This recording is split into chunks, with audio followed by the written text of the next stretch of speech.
সাহাবী হযরত সাদ ইবনে আবি ওয়াক্কাস রাদিয়াল্লাহু আনহুর মাজার শরীফ চীনের গুয়াংজু শহরের ইয়াক্সি পার্কে অবস্থিত। সেখানে আমরা যাব মেট্রোতে। আপনি যদি স্যানি আলিতে গিয়ে ওঠেন তাহলে সেখান থেকে ইয়াকসু পার্কে আপনি যেতে হবে। B2 গেট দিয়ে এক্সিট হয়ে একটু সামনে এগুলেই আপনি দেখতে পারবেন সাদ ইবনে আবি ওয়াক্কাস রাদিয়াল্লাহু আনহুর মাজার শরীফ।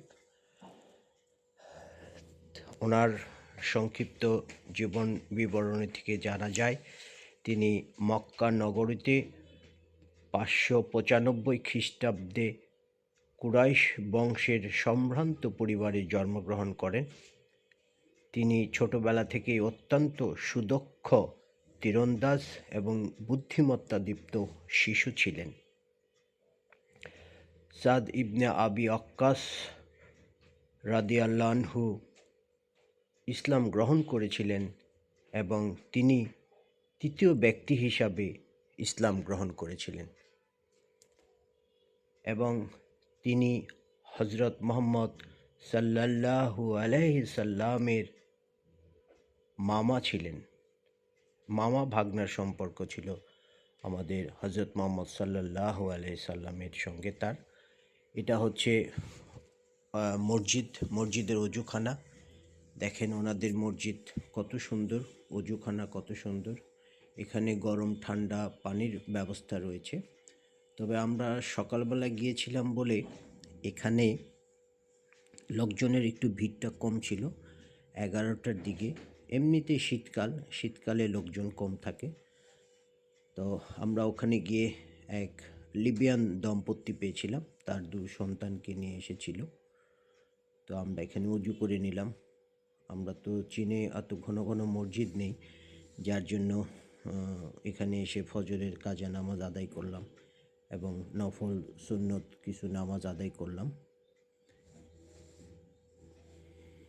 খুব সুন্দর জায়গা, প্রায় 25,000 বর্গ ফুটের 25,000 বর্গ ফুটের মতো জায়গায় ওনার মাজার শরীফ অবস্থিত। এই হচ্ছে মসজিদ আবি ওয়াক্কাস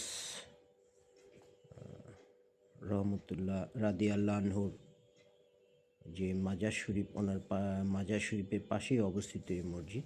এখানে চাইনিজ ধর্মপ্রাণ মুসলিম যারা রয়েছে তারা এখানে নামাজ আদায় করেন। এটা হচ্ছে মেম্বার, এখানে ইমাম সাহেব দাঁড়ান। সেই পুরনো ঐতিহ্য, পুরনো নকশা সমৃদ্ধ এক সুবিশাল মসজিদ, খুব সুন্দর, যেন মনটা ছুঁয়ে যায়, হৃদয় ছুঁয়ে যায়। এবং ওনার মাজার শরীফের যে প্রাকৃতিক পরিবেশ সেটাও খুবই চমৎকার পরিবেশ। এগুলোতে ঝর্ণা সিস্টেম রয়েছে, যেগুলোর মাধ্যমে পানি দেওয়া হয় এবং এই গাছগাছালি এগুলো সব কিছুই সবসময় জীবিত থাকে। এবং ওনার রওজা মোবারকের পাশে অনেক কবর রয়েছে। কবরগুলো এরকম, এখানে এরকম কবর দেখা যায় এবং সবগুলো কবরই বাধাই করা। আমাদের চোখে নতুন কবর চোখে পড়ল না, সব পুরাতনই কবর মনে হচ্ছে, হয়তোবা ওনার আমলের কবর এগুলো। এবং সবগুলো কবরই পাথর দিয়ে। ওনার রওজা মোবারকে যেতে হলে এই গেট দিয়ে যেতে হয়। এখানে একটা ডোনেট বাক্স রয়েছে, আপনারা কেউ চাইলে এখানে কিছু দান করতে পারেন। এটা হচ্ছে ডোনেট বক্স, এখানে লেখা আছে আপনি চাইলে দান করতে পারেন। আমাদের বাংলাদেশের মতোই বাক্সটা, এই ফাঁক দিয়ে আপনার টাকাটা ঢুকিয়ে দিতে হবে। তারপর এই গেট পার হওয়ার পরে যে এখানে যারা দর্শনার্থী রয়েছে তারা এগুলো এই যে গাছের গুঁড়ির মতো দিয়ে খুব সুন্দর করে টেবিল বানিয়ে রেখেছে, এখানে বসা যায়। এখানে বসে আপনি চাইলে সময় কাটাতে পারেন, দরুদ শরীফ পড়তে পারেন, তসবিহ তেলাওয়াত করতে পারেন, কোরআন তেলাওয়াত করতে পারেন।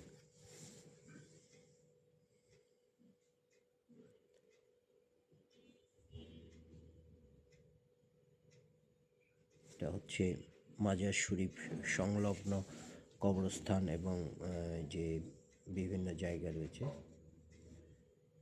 খুব সুন্দর, আল্লাহ তাআলা ওনাকে খুব সুন্দর একটা জায়গায় শায়িত করে রেখেছেন।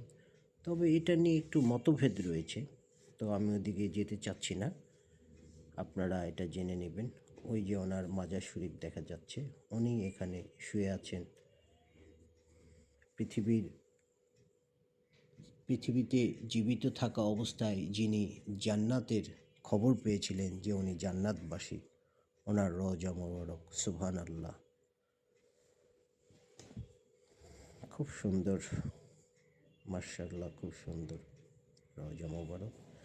তো এই যে আল্লাহ তাআলার যারা সাহাবী ছিলেন, আল্লাহ তাআলার যারা প্রিয় ব্যক্তি ছিলেন, আল্লাহ তাআলা ওনাদেরকে কেন প্রিয় করেছেন, এই জিনিসগুলো আমাদের জানার জন্য, আমাদের শিখার জন্যই ওনাদেরকে রেখে গিয়েছেন, ওনাদের আদর্শ রেখেছেন।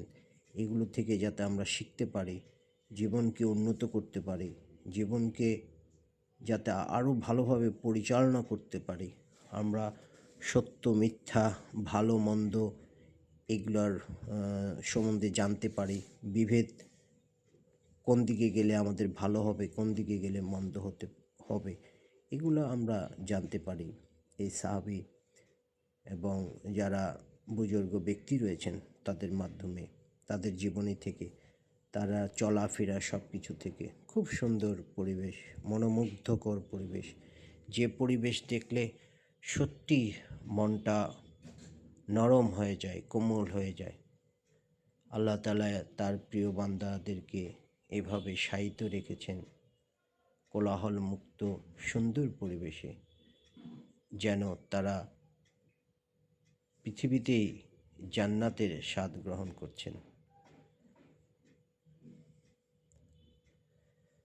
সুবহানাল্লাহ, আলহামদুলিল্লাহ, লা ইলাহা ইল্লাল্লাহ, সুবহানাল্লাহ, আলহামদুলিল্লাহ, লা ইলাহা ইল্লাল্লাহ। তবে এইভাবে আমরা ওনার রওজা মোবারক ঘুরে দেখে আস্তে আস্তে আমরা বেরিয়ে যাব। আস্তে আস্তে বের হচ্ছি, চারদিকটা এত সুন্দর, মনোরম, মনোমুগ্ধকর, দেখে সত্যি খুব ভালো লাগলো। মাশাআল্লাহ, খুব সুন্দর জায়গা।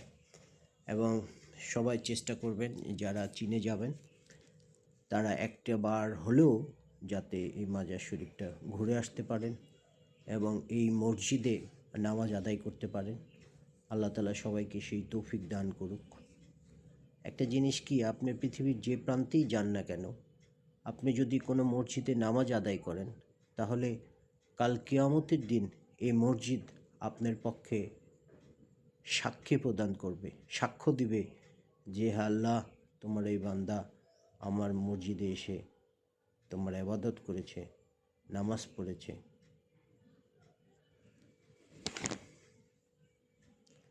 সুবহানাল্লাহ বিহামদিহি, সুবহানাল্লাহিল আযীম, সুবহানাল্লাহ বিহামদিহি, সুবহানাল্লাহিল আযীম, সুবহানাল্লাহ, আলহামদুলিল্লাহ, লা ইলাহা ইল্লাল্লাহ, সুবহানাল্লাহ বিহামদিহি, সুবহানাল্লাহিল আযীম। খুব সুন্দর বাঁশ এখানে, এই যে হলুদ কালারের বাঁশ, চীনে প্রচুর বাঁশ হয়, তার কিছুটা নিদর্শন এখানেও রয়েছে। এই ময়দানেও কিছু বাঁশ রয়েছে এবং প্রত্যেকটা খুব সুন্দর সুন্দর গাছ, ফুলের গাছ, যেগুলো দেখে সত্যি মনটা ভরে যাবে, যেগুলো সত্যি দেখার মতো। আল্লাহ তাআলা সবাইকে তৌফিক দান করুক যাওয়ার এবং ওনার রওজা মোবারক জিয়ারত করার। সাহাবী সাদ ইবনে আবি ওয়াক্কাস রাদিয়াল্লাহু আনহু, যিনি জীবিত অবস্থায় জান্নাতের সুসংবাদ পেয়েছেন এবং বলেছেন উনি জান্নাতবাসী হবেন। তো আমরা আস্তে আস্তে বের হয়ে আসলাম এবং ওনার গেট সংলগ্ন মাজার শরীফ, গেট সংলগ্ন এগুলো প্রাকৃতিক পরিবেশ খুব সুন্দর, চমৎকার। এবং হজরত